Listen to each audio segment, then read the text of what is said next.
আজ হোলির দিন রাত্রে শোবার আগে 3বার উচ্চারণ করুন এই লক্ষ্মী মন্ত্র। হঠাৎ অর্থপ্রাপ্তি হবে।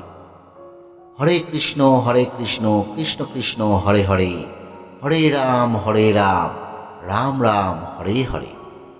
নমস্কার ভক্তবৃন্দ। ভক্তরা সনাতন ধর্মে বিশ্বাস করা হয় বছরে কিছু বিশেষ দিনে দৈবিক শক্তি অত্যন্ত সক্রিয় থাকে।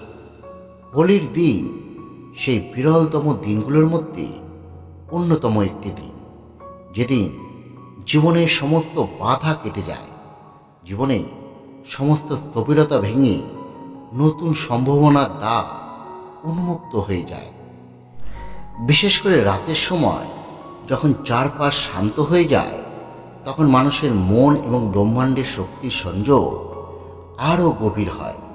এই সময় ভক্তি ভরে দেবীর নাম জপ করলে তার ফল দ্রুত পাওয়া যায়।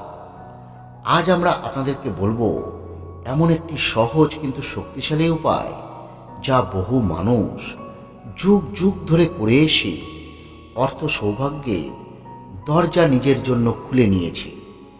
মনসংহিতা এবং বিভিন্ন ধর্মশাস্ত্রে এই হোলির পবিত্র রাত ধর্মকর্ম, জপ, তপ, দান এবং ধ্যানের জন্য বিশেষ রাত বলেছে।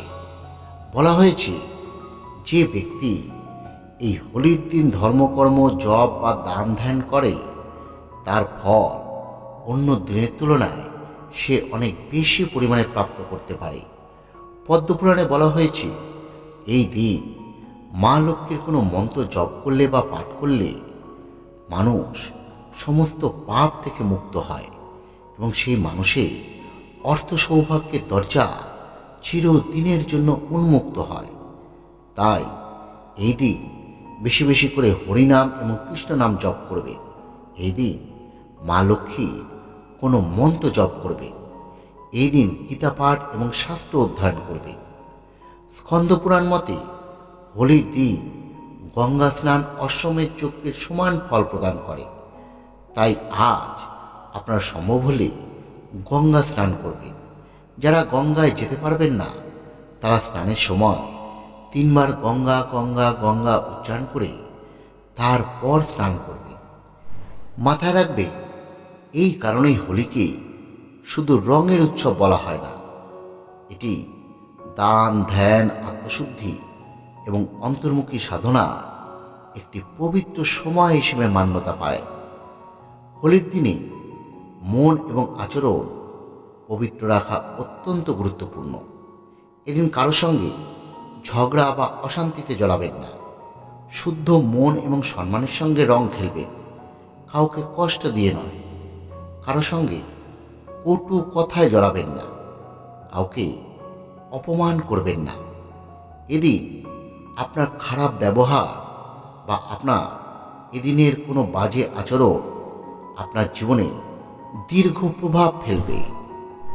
হোলির দিন বাড়ির প্রধান দরজা যেন অন্ধকার না থাকে, সে ব্যাপারে বিশেষ নজর দেবেন এবং এই উৎসবের আনন্দ অবশ্যই সংযমের মধ্যে পালন করবেন। এদিন কোনোভাবেই নেশা জাতীয় দ্রব্য স্পর্শ করবেন না। এবার আসি মূল আলোচনায়। এদিন রাতে কিভাবে এই লক্ষ্মী মন্ত্র আপনারা উচ্চারণ করবেন। এই হোলির দিন রাতে শোবার আগে স্নান করে অথবা ভালো মতো হাত মুখ ধুয়ে পরিষ্কার করে নিন। তারপর ঠাকুর ঘরে মা লক্ষ্মীর ছবি বা বিগ্রহের সামনে কোনো আসনের উপর বসুন। তার সঙ্গে সঙ্গে একটি ঘিয়ের বা সর্ষের তেলে প্রদীপ প্রজ্বলিত করুন। প্রদীপে একটু আবির মিশিয়ে নিন। এরপর ভক্তি ভরে মা লক্ষ্মীকে স্মরণ করুন। চোখ বন্ধ করে মনে মনে নিজের সংসারের সুখ, শান্তি এবং অর্থ সমৃদ্ধির কথা চিন্তা করতে থাকুন। এরপর ধীরে ধীরে মা লক্ষ্মীর এই মন্ত্রটি 3বার উচ্চারণ করুন। মন্ত্র উচ্চারণ করবার সময় তাড়াহুড়ো করবেন না। প্রতিটি শব্দ স্পষ্টভাবে বলুন এবং অনুভব করুন মা লক্ষ্মীর আশীর্বাদ আপনার জীবনে ধীরে ধীরে প্রবেশ করছে। মন্ত্র জপ কখনোই কিন্তু বিছানায় বসে করবেন না বা বিছানায় শুয়ে করবেন না। এটি মাটিতে কোনো আসনের উপর বসে, অথবা যারা আসনের উপর বা মাটিতে বসতে পারবেন না তারা চেয়ারে বসে করবেন। এই সময় মোবাইল বন্ধ রাখুন এবং অন্য কারোর সঙ্গে কথা বলবেন না। মন্ত্র 3 বার পাঠ হয়ে গেলে মন্ত্র শেষে দেবীকে ভক্তি ভরে প্রণাম করে তারপরেই শুতে যান। বন্ধুরা, এবার বলি কি সেই লক্ষ্মী মন্ত্র। মন্ত্রটি আমরা স্ক্রিনে দিয়ে রাখব, আপনারা প্রয়োজনে কোথাও লিখে রাখতে পারেন। মন্ত্রটি হল ওং শ্রীং মহালক্ষ্মী নমঃ। আবার বলছি, ওং শ্রীং মহালক্ষ্মী নমঃ। এই মন্ত্রটি আপনাকে 3 বার উচ্চারণ করতে হবে।